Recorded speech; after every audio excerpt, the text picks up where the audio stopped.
Where do coronary arteries supply blood to? Hi, I'm Hayley from Parallel Coaching, and in this video we're going to explore all around coronary arteries and their function and where they supply blood to. So this is perfect if you're working towards your level 3 Anatomy and Physiology exam, particularly if you're a trainee fitness professional, but also for massage, beauty, reflexology, the list is endless, because the same syllabus is covered across learning the heart, the circulatory system, and in particular today, the coronary arteries across any level 3 Anatomy and Physiology exam.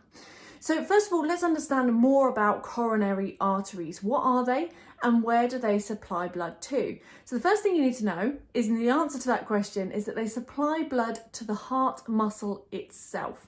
Now, the heart muscle, just the same as our biceps, as our quadriceps, all the other muscles in our body, needs to have a supply of oxygen-rich blood all the time to allow it to contract. Now, obviously, we do not want our heart to stop contracting.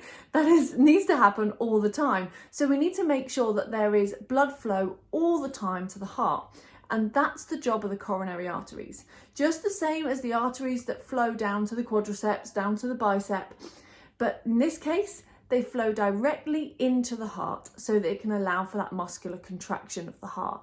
Now, whenever you see the word coronary, you can link this to mean the heart. So for example, the coronary circulatory system, the coronary arteries, the coronary blood vessels, these all link into something relating to the heart. So that's a really good tip for your exam. If you notice there's a particular question that says the word coronary, you can link this back to remember that it's about the supply of blood to the heart. There are two main coronary arteries that you need to be aware of for your level 3 Anatomy and Physiology exam.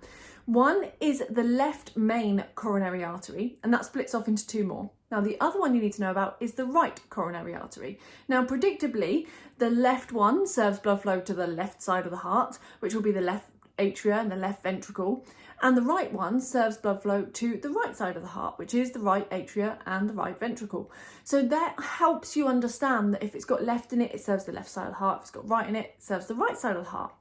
Now, the left coronary artery, the left main coronary artery, divides off again into one that's the left anterior descending artery, and this one literally goes down and serves the front, so anterior, of the left-hand side of the heart. So this serves the very front surface of the left side of the heart, and it descends in the fact that it looks like it goes vertically down, and you can see that on the image of the heart. However, the second part of the left artery is that it goes into a circumflex artery, and this basically circumnavigates, so circumnavigates, goes around the whole heart to help serve the remaining parts of the heart as well. And then, like I said earlier, you've also got the right coronary artery to serve the right side. So you've got those two main arteries, the left and the right, and then that also divides down even further from the left-hand side. So you need to be aware of these and know the names of them and the area that they would serve within the heart. Now, if you do want to test your knowledge based on everything we've just covered today, there are 3 mock questions. So all you've got to do is scroll down underneath this video if you're on our blog, and you'll be able to see those mock questions. Or if you hit the link that is with this video, you can go through and access those mock questions and test your knowledge to check that this has really gone in. Also, if you're looking for more information on understanding the heart, the circulatory system, really understanding what's involved in the coronary circulatory system, how that links into the whole circulation, then it's really important to have a learning method that suits you. So you'll notice down below this video, there is a link and an invitation to our Revision Mastery Bootcamp.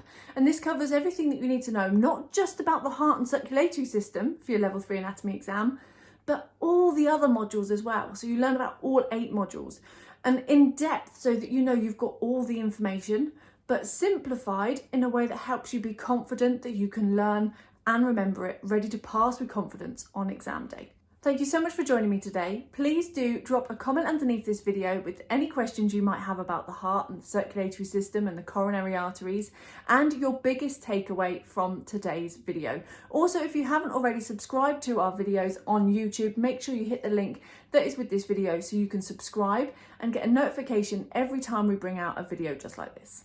Thank you for joining me, and I'll see you on the next one.